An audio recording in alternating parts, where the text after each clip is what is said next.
In fact, a follow-up segment tonight, very unlikely controversy erupted this week over the miniseries The Bible. Some believe that the actor who plays the devil was made up to look like Barack Obama. Producers of the program deny that, but the likeness is undeniable. So we wanted to update the status of Lucifer, the Prince of Darkness. What is the current wisdom regarding him? Joining us now from Philadelphia, Rabbi Aryeh Spiro, the author of the book Pushback, Reclaiming the American Judeo-Christian Spirit. And from Washington, Dr. Christopher Ruddy, who teaches theology at Catholic University. So first of all, Dr. Ruddy, and a rabbi writes about this, the Bible is fairly clear that God and the devil set up the classic good versus evil free will decisions that people have to make on earth. That's why we have both God and the devil. God representing good, the devil representing evil. Do you believe, Doctor, first of all, on the God front, that there is an active God who does exist and actually influences what happens here on earth?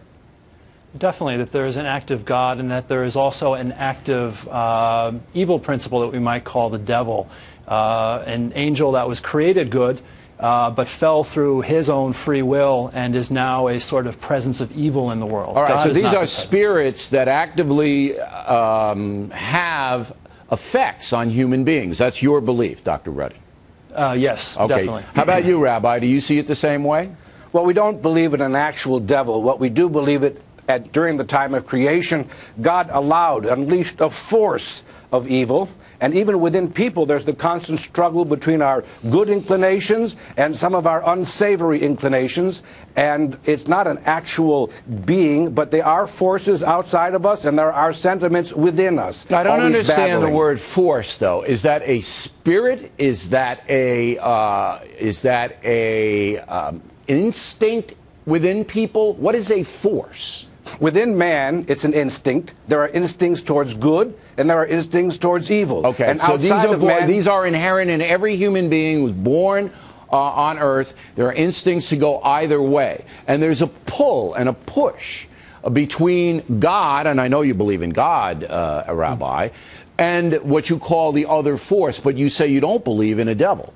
Don't believe in a devil per se. Now, in the Bible, there is mention of in Job of Satan coming, which is more of an allegorical character, a figure to represent Satan, meaning representing the evil that's found in the world. But within us, there's no independent force within us. It's part of our dual inclinations. Human nature. Okay, but yes. You see it a little differently, Doctor. You believe that there is an active evil spirit, if you will, or something that injects himself, for a better, pronoun.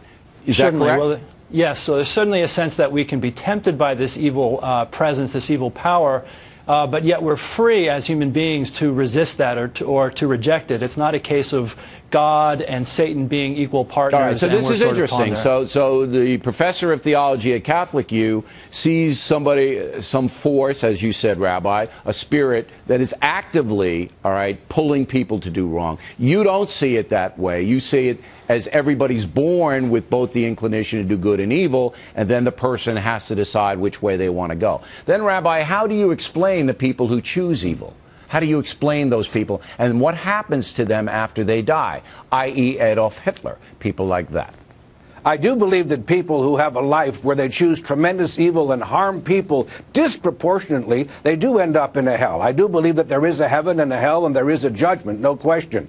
People sometimes choose evil because they're lazy, they haven't worked on themselves, and sometimes it's simply because they have ambitions, lusts, and they don't bow to the authority of the Almighty, to great authorities, and they allow the evil to overtake them, that they almost lose their capacity for freedom of will. But it's always a free decision unless you're mentally ill and incapacitated. Always. Do you see it that way as well, Doctor? Do you see it that you are going to be judged after you die? There is going to be a reward or punishment?